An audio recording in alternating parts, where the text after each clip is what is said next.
You are tuning in to Nuestra Palabra, Latino writers having their say, multi-platform broadcasts. I'm Tony Diaz, el Libro Traficante, author of The Tip of the Pyramid, Cultivating Community Cultural Capital. And boy, we have some community cultural capital for you today. We're joined by an alum of Nuestra Palabra who is having a huge impact on the nation. And we want to talk about his local roots as well as some of the major projects he has going on. So, first, I got to say hi to him because he's a dear friend and he's helped our movement get to where it is right now. He's changing the world. And, he's homegrown as well. So, we're also proud of him. Hey, Russell Contreras, welcome back, brother. Thanks for having me. It's a pleasure to be with you and great to see you again. And of course, you are now the national race and justice reporter at Axios. And you have some other major announcements as well. So we're going to be celebrating that as well as celebrating your participation in the Nuestra Palabra October 3rd showcase at the Alley Theater. That's at 6 p.m. Admission is free, but you do have to RSVP in order to get a ticket because of the 700 seats. We got to allocate you the right seat, and we don't want folks to show up and not have a seat. So you can go to nuestrapalabra.org to click through to reserve your free tickets. And again, that's going to be on Monday, October 3rd, 6 p.m. at the Alley Theater, downtown Houston. Of course, there is a 5 p.m. reception as well. And after the show, you'll also have a chance to meet the artist. Speaking in Nuestra Palabra, got to let you know that you are experiencing us on several platforms. We're going to start here on social media. You get to see the video on fox26houston.com. You get to hear the audio on 90.1 FM KPFT, Houston's community station. And of course, dear listeners, got to remind you that KPFT is listener sponsored. So if you can budget a donation to the station, please do. And when you can afford to, we hope you'll go to kpft.org and make a donation in the name of Nuestra Palabra, Latino writers having their say, so we can do our part to keep this great experiment and freedom of speech going. But of course, we come to you in person as well. We did it back in 1998 at the Party Hall at Chapultepec Restaurant, where Russell was one of the founding members of Nuestra Palabra. And we've gone from the Party Hall at Chapultepec Restaurant to the main stages in America and now to cyberspace. Because I do want to make the special announcement that you will be here before October 3rd for different reasons, including on September 20th. You have a major announcements to make. I'd like to start with that before we walk down memory lane, Russell. Oh, that's perfect. I mean, yeah, it's an amazing event. We're coming to Houston on September 20th on behalf of Axios. I work at Axios right now as the race and justice reporter. I'm also the co-author of the Axios Latino newsletter that comes out every Tuesday and Thursday.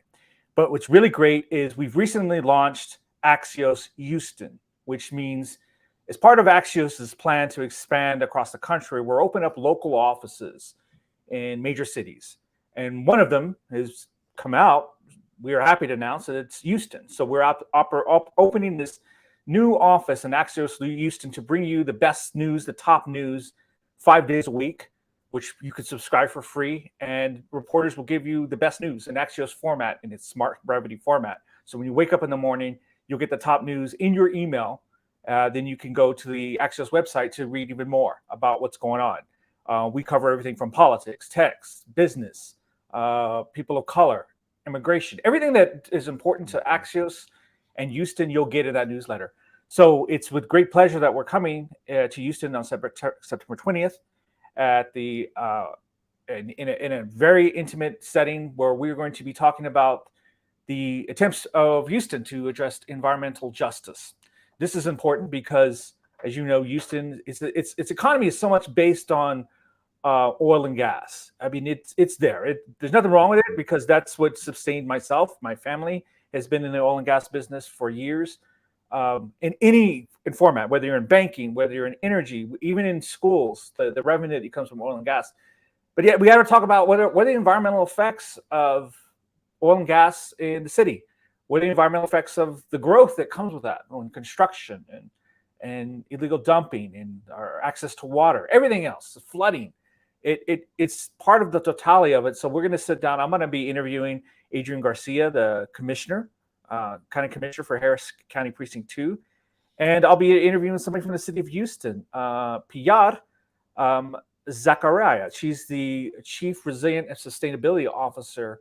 And we're going to sit down and have intimate conversations there about what's going on at the Astorian on the 20th, where we're going to discuss environmental justice in Houston and then showcase what Axios Local can do to you and bring you this local news, where we've gone in local settings like Minnesota or Miami or Tampa.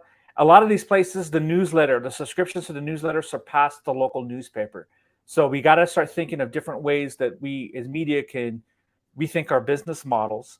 Because as you know, we've lost tons of journalists over the years because newspapers have been shrinking. They've been laying off journalists and not replacing them when they retire. Mm-hmm. So we've lost in the past 20 years, 50 to 60% of journalists. I mean, the numbers has been outrageous. And just recently, the Gannett Corporation announced layoffs across the country. So we're losing journalists left and right. So we've got to think, what can we do to rethink? Because people still want to read, but they're reading on their phones. And this is the best way to do so. So it's real exciting. And I'm happy to be part of this Axios Houston launch. That's fantastic. And I think this is a good way to walk towards your roots, because at this stage, you're making a clear case that you're a counter movement to all the journalists leaving the field. Additionally, you're bringing this new platform for more local news.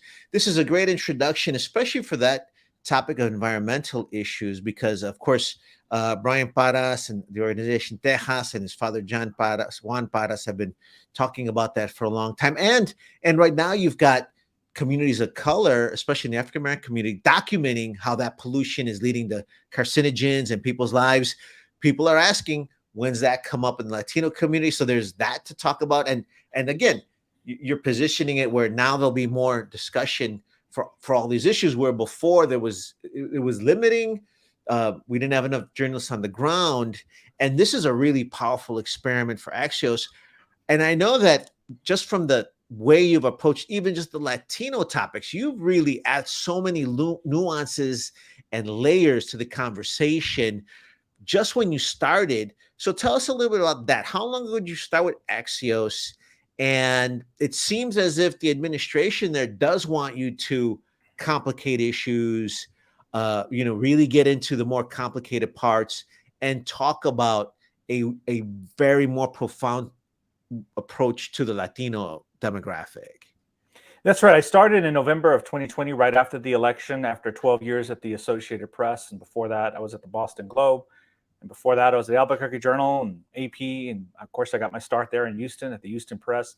So it's been years in the making, and I really was blown away by the new energy with Axios. It was a startup. It started in 2017. They have this format called Smart Brevity, where it looks like that you get stories, and it's put in a format that is really easy to read on a phone or a mobile device. And that's what people want. They're consuming all their news on mobile devices.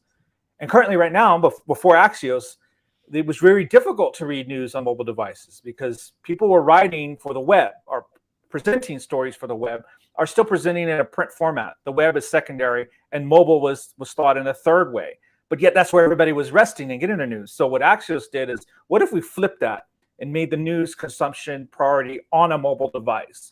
How would that do it? And we've seen the growth with Axios just tremendous since 2017. The growth is great. We were just acquired by Cox Enterprise, and they're investing $25 million into local and expanding.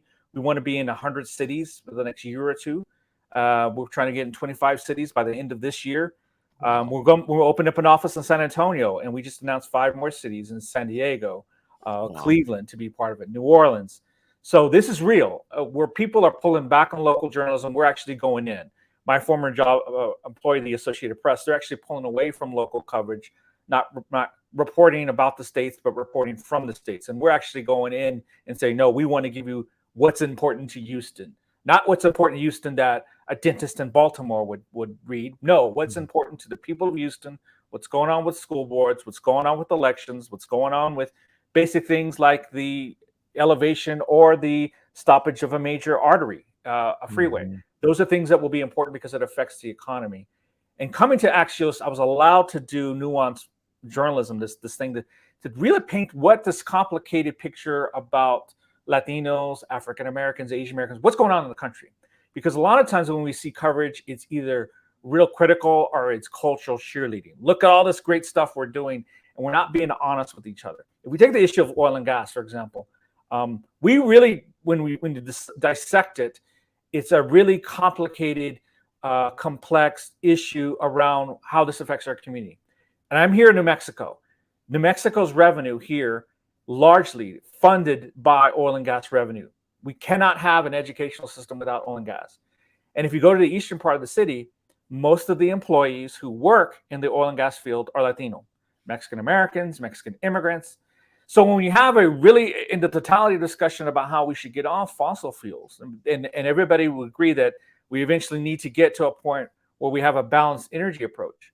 But if you talk to those oil and gas workers, they're resistant because what they see is progressives coming in and saying your job is no longer relevant. You can't work at this $90,000 to $150,000 a year job in the oil and gas field. We're going to eliminate it. And so the question is, okay, well, what are you going to replace it with? Right now, theoretically, they'll say we're going to replace it with green jobs. Well, there's no green job right now that can make that much money and sustain that kind of living. So if someone's making that money, they use it the breadwinner of the family. And it is men and women who are in this field: Navajos, Native Americans, people out in North Dakota, people in South Dakota. If you eliminate those jobs, what are you going to replace it with? And there hasn't been a fundamental good conversation of like, okay, you're leaving this job. What job are you going to have on Monday? You're leaving Friday. What's job on Monday? They don't want job training. They don't want theoretical good. Oh, we're going to solar jobs and all that. Okay, great. Are you going to pay me the same salary? And that hasn't happened yet. So until that happens, you're going to get resistance.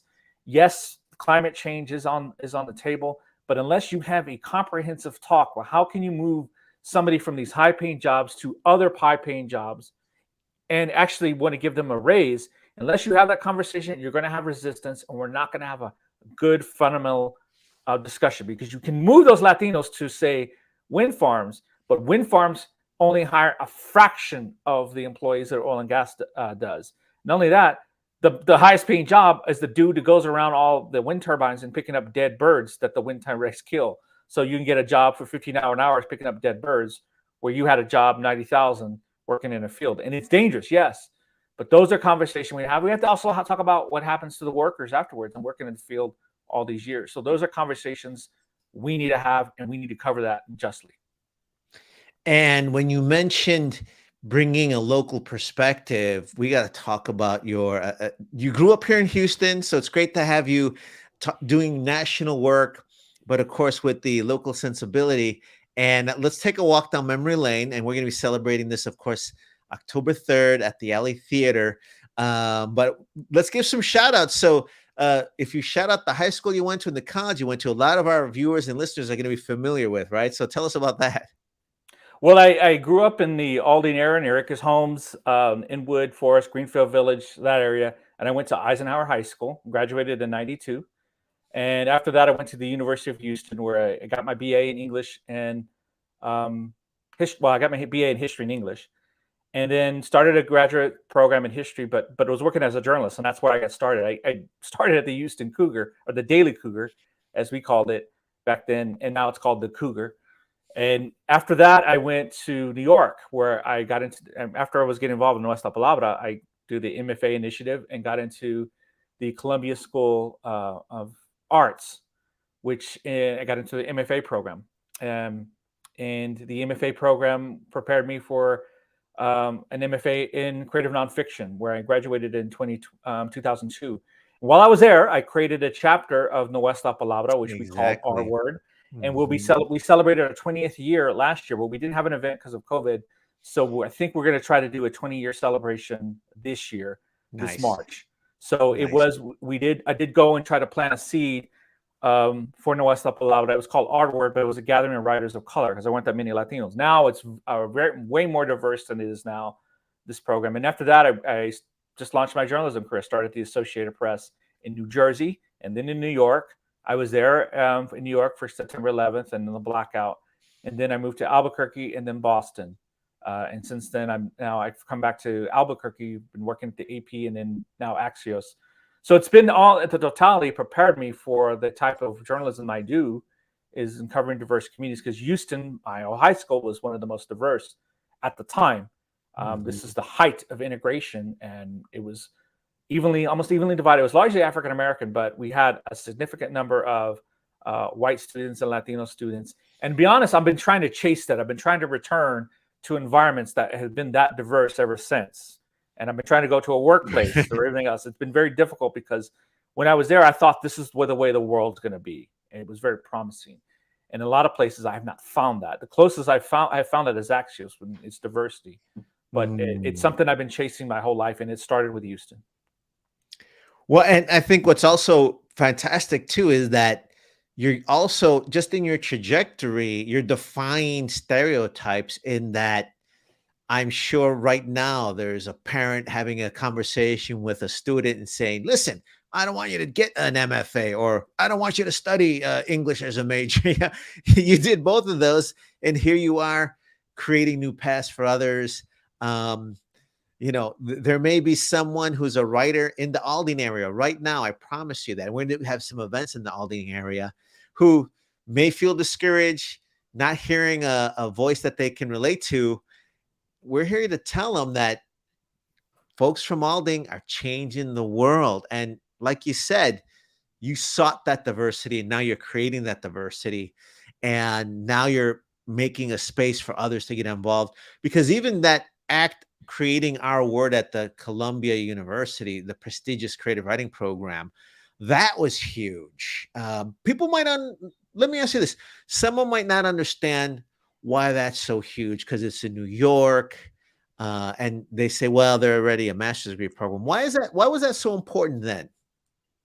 It was important because Columbia at the time was ranked number 2 in creative writing. It was behind Iowa, and I think those numbers have changed since. It was the heart of the literature world right there. It's where the publishing world exists and where a lot of writers went. Right across the street from where I stayed, the beat writers hung out. Jack Kerouac and Allen Ginsberg. Not too far from where I was living, 2 blocks, was Harlem, and that's where James Baldwin and all the writers at the time from the Harlem Renaissance were hanging out. Richard Wright. They had really intense debates there. And when I was walking in school, I started reading that all these famous Black writers from the time of Baldwin on had either gone to school there, studied there, had mingled there. So there was a space for us, but yet it hadn't been celebrated yet. And so what I was trying to do with Our Word is to say, no, this writing space is ours too. We have the history; it's surrounded by us. A mile or two away was Spanish Harlem, where we had the Nuyorican poets movement. And yes, that was around, and here was the center, and it wasn't being celebrated, not because there was resistance, because people just didn't know, and we needed a conduit. And we started bringing this all together. When we had our first Our Word reading, there's a poet named Tongo who came and spoke. He was an undergrad, and now he's the poet laureate of San Francisco. Awesome. So it was an amazing experience that we did this and kind of reset the button and said, no, this writing is all you. It's not just Ernest Hemingway and the Faulkners, which were essential in understanding American literature, but American literature was much larger than that. Edward Gonzalez, for example, who wrote a beautiful memoir, was one of the first, if not the first, Latino graduate from the interfaith program at Columbia, but have sort of forgotten about him. His novel, or his memoir, A Family Installments, kind of a memoir / fiction, a beautiful book, but it was the only book he read or ever wrote. And he was essential in training a number of writers, from Junot Diaz to Ernesto Quiñones, but he died September 10th, 2001, right before September 11th. So he never was given his due, but he set the ground for us, and he was the one that opened the door. And I came in and saw this, and I said, we got to celebrate this. This is not about me. It's continuing because people who, writers of color who go on, who don't have the financing to finance their MFA, they get a stipend to really Awesome. lead this group, but also help them with their education. That's so powerful. And of course, I want to build on, let's take it back to 1998, the Party Hall of Chapultepec Restaurant. And I want to remind folks, we convened there with some of the writers, activists, thinkers who you're going to see again October 3rd, 2022, 6 p.m. at the Alley Theater. And I want to remind folks, we're not sure we were correct, but we had a feeling. And what I want to remind folks is that we had talent like yourself. We're going to get to see Alvaro Sarrios again. And we were demanding to have our voices heard. Wasn't clear that that would be the case, but we were defying odds then. And I just want to look back at that moment, because even right now, I'm sure there are folks that need inspiration, may feel overwhelmed, may feel as if they are working in vain. But I remember, Russell, you were part of that leading team, part of that early founding members of Nuestra Palabra. With your experience in journalism and your love of literature, you were helping us make news. You were helping us get coverage, but also you were bringing writers, you were bringing attendees, and you were presenting your work on stage as well. What do you remember from those moments? I remember you reading your novel came out, Aztec Love God, and so you needed a space to read in. So you kicked it off, you read a piece, and then we had Itharain Cash-Brammer, who was at the time in the MFA. Well, he was in the PhD program in creative writing, and we all became great friends. He was a poet. Incidentally, I introduced him to his wife because he was reading. He was coming to New York for pitching a movie, and I had a friend her name was Sandra Gonzalez, who was at Columbia studying in the education. I introduced him. I just wanted them to hang out, get to know each other, possibly make out or whatever. But they ended up hitting off, and they got married, and now they live in Detroit, and they have 2 beautiful kids. So Nuestra Palabra, they're actually a Nuestra Palabra couple. So I remember that. I remember Alvaro reading a short story about Peter G, or a kind of a memoir, synopsis about him dealing with poverty and buying jeans that had the word Peter G at a thrift store, and him recreating who Peter Z was, this rock star. And it was a commentary on poverty but imagination, and it was a very powerful thing. And he read it, but he also performed it. So I knew this guy wasn't just going to be a writer. He was going to be the stage was his place. So you could see the development of writers really transforming before our eyes. You had a lot of people, my good friend Claudio Macias, her grandfather came and was reading with mariachis, combination of singing and reading poetry, and he was a bootmaker. This was a salt of the earth guy who came in, but was still felt literature had a space for him. So it was beautiful to see the professional writers, but then your everyday people coming in and said, I've been writing, in my own room on silence, or in between evenings to keep myself alive. And the writing was great because it was now we're being shared, and it inspired people who then said, I can do this. I'm going to take a shot. So Sarah Cortez, the poet, you had other people who were teaching and writing, some published a work out of this. So it was a very powerful thing out of 1998.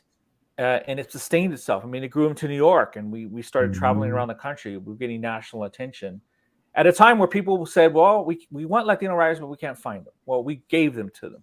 And now it's coming up again. People are like, we want Latino writers. I was just talking to a writer friend of mine who's published, he does Afrofuturism. And he published a wonderful book on a novel about Black Panther, Jesse Holland. And he's telling me, bro, I'm going to conventions, and publishers want Latino futurist writers. They want speculative fiction writers who are Latino, who are doing science fiction. Do you know anybody? They're begging for it. So we have a lot of different spaces to enter. I think the world has changed. It's not that the struggle is not over, especially with the debate around American Dirt, as you were involved in. But the anger about American Dirt, I think it can be misconstrued that it was an attempt to ban the book. No, it wasn't an attempt to ban the book. You can read it if you want. But it was a commentary. It's like, well, why can this piece of work get published, whether you like it or not, but others who are writing about the same thing cannot? Right. Who's stopping us? So that's the debate that needs to be happening. Oh man, what a wonderful walk down memory lane. I should also point out too that we're not going to be able to have everybody at this particular one showcase. This is going to be one of many celebrations into next year, which is the formal 25th anniversary. And you're giving us some great shout outs. We got to hang out with Ephraim again. So we got to hang out with our words. So let's touch bases, Russell. Maybe we got to do a little tour around all these Absolutely. areas, you know, and just revisit that history. I do want folks to know that Brian Paras, High Tech Aztec, he archived a lot of that history along with Carlos Calvillo, Alice Canastera Garcia. So we're going through recapturing some of that. So we're going to do a campaign to get some donations to get it out there, because it is a little technical. We're having the cultural discussion here. The technical side, I've seen formats I don't even remember, and people can probably remember CDs to HX to cassettes. It's been similar on video. So some of those moments you've mentioned, we do have archive, but we don't even have the tools to watch it anymore. The technology has changed. Yeah, we don't have tapes and the CDs. You have to actually buy a special ad on your computer. Even I was going to get the iPhone 4, and I'm like, I wouldn't be able to watch it on iPhone 4, right? I can't watch it on my Mac here. There's no way unless I buy an extension. It could be done, but it requires some work. So no, I totally agree. And we recorded like with tapes. We got some digital stuff later in life, and as the program came. But even that format is hard to. You've got to download some things, and sometimes you're downloading spyware just to listen to something else, and an ad will come up in the middle of your presentation as part of the deal. So it's hard, but it's there, and we can figure this out. And there's just so much to talk to. We're going to share you with your familia here in Houston, Texas. So I would remind folks they get to meet you in person several times, but also on Monday, October 3rd, they'll see you perform. That'll be from 6 p.m. to 7:30. We'll have a little meet and greet ahead of time if they want to get there early, beat traffic and get a little nibble and a little soft drink. That from 5 to 6, there'll be a little meet and greet ahead of time. And then there'll be a meet the artist afterwards as well, if you can hang out for a little bit. I think there's some people that will hear this and say, I'd love for my nieto, I'd love for my nephew, my brother and sister, they want to be a writer. Maybe it's a teacher in high school. Maybe it's someone going to Eisenhower right now that's saying, hey, these students need to know that you did it. They can do it too. So want to invite people to come and meet you. Everyone knows nationally that you're a genius, though. We knew ahead of time, and it's beautiful to see all the work that you're doing. Give us before we close out, tell us a few things coming up that we may have missed and that you want to give a special shout out to. Well, I'll be going to the event, the Astoria Hotel for Axios Houston. That's the 20th. It's 8 o'clock to 9. You can register online. It's free for breakfast. We have a lot of number of spots there. We'll be having a conversation. The next day, I'll be at Lone Star Community College's Cypress campus to speak about Latinos and disinformation and media. And then I'll be coming, obviously, for you guys on October 3rd. And then I'll be going to HCC, the A-Leaf campus, to talk about Latinos and misinformation. So I'll be doing the tour there. And between that, I'm going to DC next week to host a panel for the Congressional Hispanic Caucus Institute. And then I'll be going to San Diego to go to the Latitude Conference to talk about misinformation, what's going on with Hollywood. So I'll be traveling a lot this month. And then we're kicking off a major event September 29th in DC, coming out with Axios Latino, our first annual Visionarios Award. We'll be honoring those who are visionary in the Latino space. It's important right now because there's a lot of misinformation, disinformation online. We found with the election in 2020, a lot of Latinos, those who don't vote a lot, but they did vote, get their information largely on YouTube. Wow. And why? They don't see themselves in the news. So they go to YouTube where a lot of misinformation sits, right? And this is if you're getting false information about the past and the present, you're going to be delusional about the future. So we're trying to tackle this misinformation, covering this community, just putting up a mirror. And I have to say, as a journalist, I do my hardest to cover the community as just as I can, and I try not to make it about myself. Not saying any names, but there are a lot of journalists who take a lot of selfies, post a lot of workout videos, putting photos of their panza and so forth and all that. Nobody wants to see my panza. I don't even want to see my panza, right? And nobody wants to see me. I'm ugly as hell. But they do want me to take my phone and turn around and show what the community is. So I'm trying to teach other journalists and other writers, this is what it's about. It's not just about the self, it's about us. And that's been my major goal. And I'm going to try to do that the best I can. And we'll talk about that when I read on October 3rd. That's fantastic. And I really do appreciate you going to the community colleges to inspire the youth and inspire the public. And that's fantastic. That's what you've been doing, from exactly forever. So that's fantastic. I have to say, man, my proudest moment is that I invited my sister to read, a young college student. And now, as you know, Leslie Contreras Swartz, she is the outgoing, she was the poet laureate of Houston for 2 years, and she continues to do great things. Publishes now, working on her next book. She's published way more than I have, and she's way more famous than I could ever be, and she'll always be that way. Much better writer, and that's one of my proudest achievements, is getting her into space. And we got to give a shout out to that, because I remember her reading the same night as Elena Maria Viramontes, and Elena was amazed, as we always were. And you're right, there's another voice that started here in our backyard, is changing the world. And clearly we are right and the rest of the world is wrong. We're generous. We're happy that they can catch up, and we're happy that all continues to grow. Russell, thank you so much for changing the world. We've been chatting with Russell Contreras from Axios News. He is changing the world. So thank you again. And you'll be joining us on Monday, October 3rd at the Alley Theater. It's free, but you do need to RSVP your ticket. You can go to nuestrapalabra.org to get your ticket. There are 700 seats, but we have to make sure that you have your allotted seat. So you may go to that website. Again, it is free.